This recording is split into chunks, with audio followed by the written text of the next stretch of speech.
王毅特别提醒，近年来域外国家的介入已成为损害南海和平稳定的最大威胁，滥用航行自由更是对沿岸国主权和管辖权的挑衅，理应受到地区国家的抵制和反对。王毅还点到了所谓南海仲裁案，他表示，南海仲裁案违背国家同意基本原则，越权审理，在事实认定和法律适用上均存在明显问题，中方从未参与，当然也不会接受。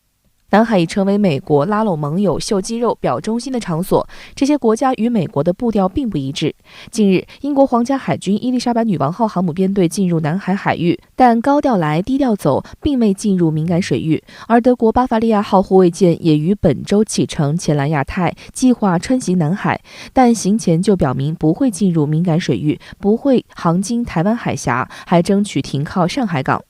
美国媒体指出，巴伐利亚号计划与澳大利亚、新加坡、日本和美国海军进行联合演习，这是德国近20年来首次进行此类部署。诸多细节凸显出德方态度谨慎，避免与中国对抗。随着中国军事实力的增长以及德国与中国的经贸关系加深，德国需要平衡各方利益与考量。德国的这样一个举动是比较微妙的，一方面呢是要追随美国，但另一方面也不要过度的去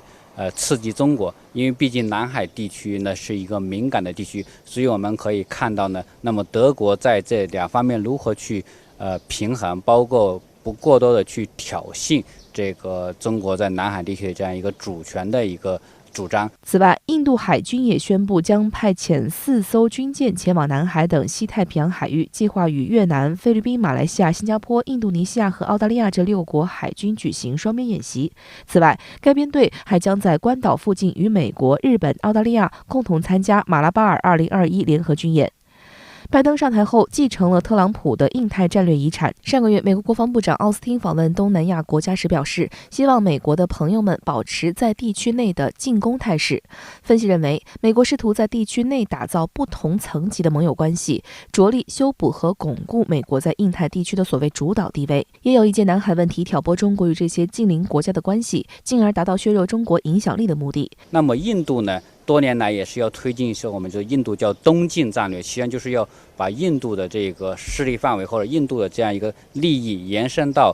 东亚地区，特别是在东南亚地区。所以我觉得应该说这是美印双方在地缘政治上的这样一个契合点，但同时也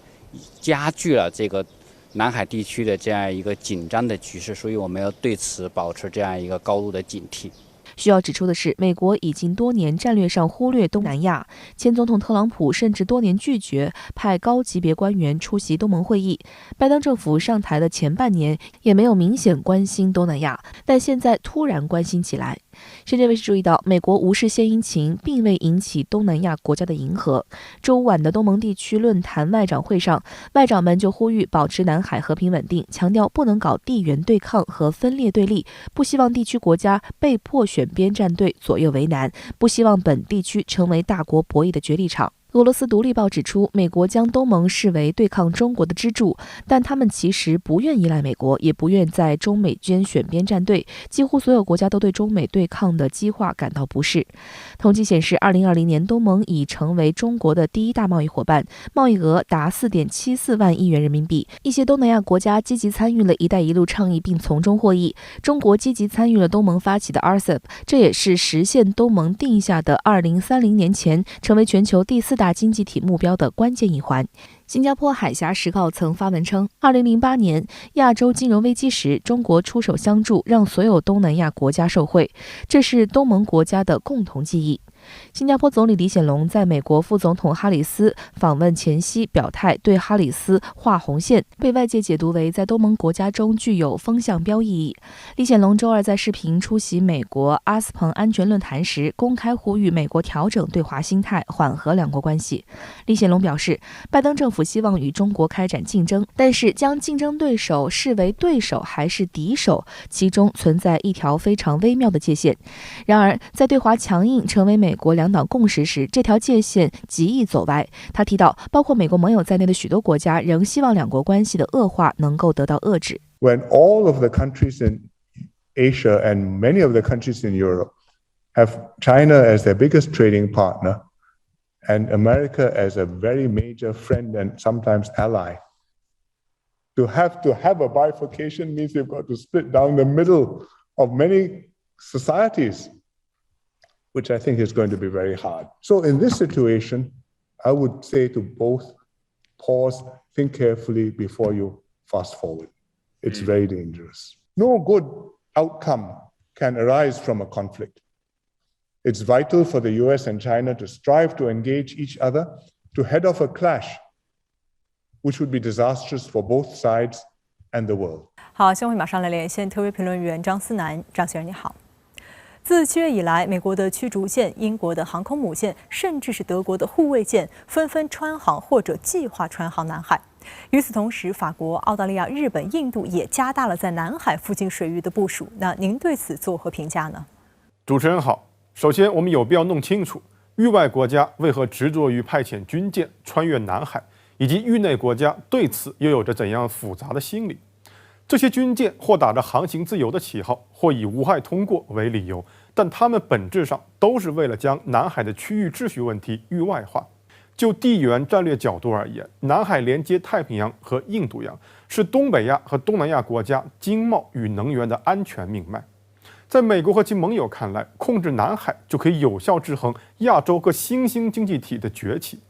所以，欧美国家或明或暗要不断渲染所谓中国威胁航行自由，这样才有理由去派遣军舰保卫所谓的被威胁的航行自由，然后通过循环往复为自己继续涉足南海制造战略抓手。换言之，在这种冷酷的战略构想中，南海就是不可以和平稳定的。就算事实上处于和平稳定的状态，只要南海不处于自身的控制之下，就要去渲染某个域内国家去威胁南海的和平与稳定，以此来制造矛盾、挑起矛盾。过去可以是越南，今天可以是中国，未来甚至可以是东盟。哪怕南海沿岸的每一个国家都没有任何理由去威胁南海的和平与稳定，哪怕每一个国家都需要南海的和平与稳定来维系自身的发展。这就是为什么王毅表示，近年来，域外国家的介入已经成为损害南海和平与稳定的最大威胁。但遗憾的是，某些域内国家出于某种短视的利己主义考量，就是看不到这一点。当前南海区域秩序的域外化，不仅仅在于域外国家搞事情，某种意义上也在于某些域内国家和域外国家沆瀣一气，谋求将中国边缘化。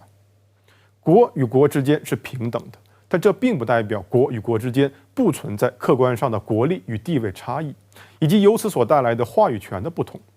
就好比你要求两个体型相差悬殊的人去做同样大小的位置，这必然是对体型较大者的一种逆向歧视。